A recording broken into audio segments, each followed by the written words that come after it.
We are back with another review, and today we are checking out this vintage electronics review. We got a Soundesign trim style telephone. Now this is sealed in the box exactly the way that you got it when it was originally released. So without further ado, let's see what it's like to unbox something from the past. So this trim style phone, right? It's because the swing line, trim line phone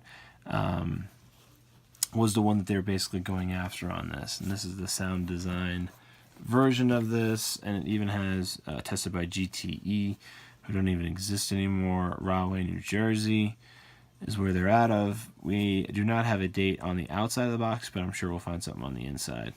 And here are some of the features that it did have on the back here. It's got true DTMF for all tones, accessible services, hearing aid compatible, a lit up 12-digit rubber keypad, gold-plated non-corroding keyboard contacts, so when your grime gets underneath the phone into the keyboard area, it won't ruin the phone. You got automatic last number redial, 2-position tone pulse, volume boost, dial reset. You got metal oxide, Veristar, MOV, protects against lighting and power surges, so it won't ruin your phone if you get a surge of power. Replaceable 12-foot combination coiled cord, which is great. It's not a fixed cord that's been installed. It's something you could remove, and if it gets messed up, you can just pop on a new one. It's got base wall brackets for hang up. I mean, sounds pretty great. It's pretty straightforward. Let's check out what we got on the inside of the box. Save this box in the inner packaging case, and basically I guess you can ship this back if there's an issue. And that's something I'd probably be leading off with as soon as I open your product.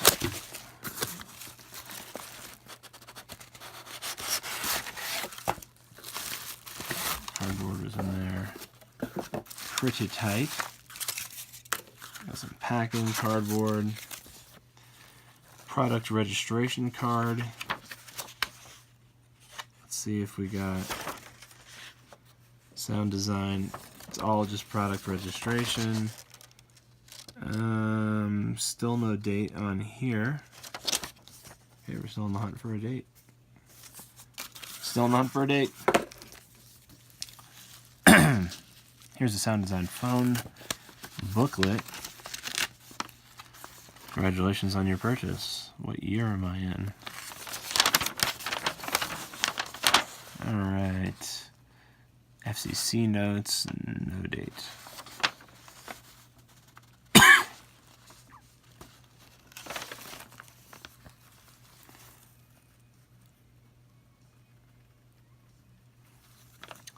Still no date. El Paso, Texas. Alright, we got some little slips here where you can write phone numbers and names on it for easy dialing. Let's undo.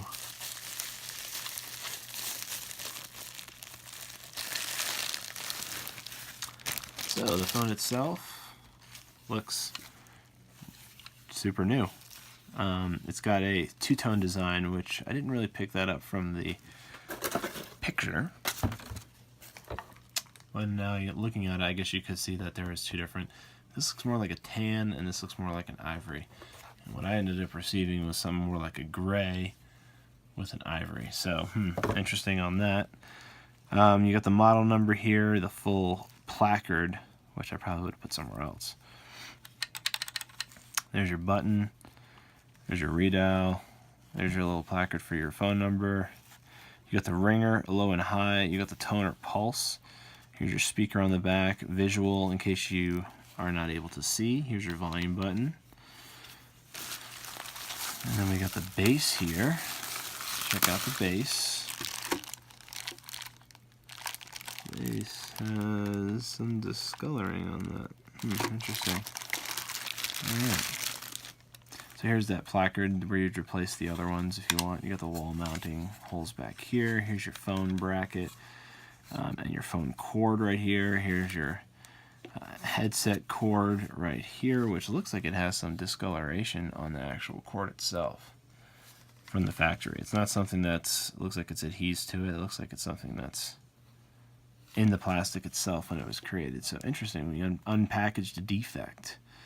We unboxed a defect. Now this is definitely not branded a date, which is very unfortunate. But if I was to date this myself, I would say somewhere in the 90s, if probably 93 to 92, I'd say this was probably released. But I can't get a date anywhere off this, which is a bit frustrating at this point. Nothing on here has a date. So, I don't know, but it's definitely cool to unbox something from the past like that. Now, it sounds like this phone does have some good features. I'm not going to dog on the thing. It sits nice on the cradle here. It sits pretty nice and flush. It looks modernized, which is really nice.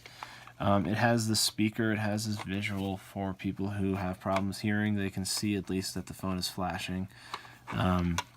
I don't like how they kind of clickbaited you and got you with this bait and switch color pattern. I mean, I kind of wish it was more of a tan or a cream color. I mean, this is definitely different colors completely. So that was a little bit awkward. But other than that, I mean, the phone is decent in regards to what its functionality is and what its purpose is for. So I would recommend it to anybody who is interested in one of these types of trimline style phones that you have a simple, use of a phone and you want something for somebody that might have visual impairment. This might be good for like the elderly, for example, where they might need to see something or hear it louder, and it's a pretty simple phone with basic functionality. So this might be something you might want to check out if you're interested in something like this. It's just something I wanted to look at. I always like looking at stuff from back in the day and seeing what it was like to unbox something like you would have in that time period.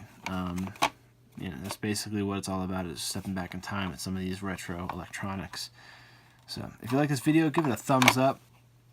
If you want more content like this, subscribe. We do vintage electronic pickups and toys on Fridays, so be on the lookout for them. And have a great rest of your day.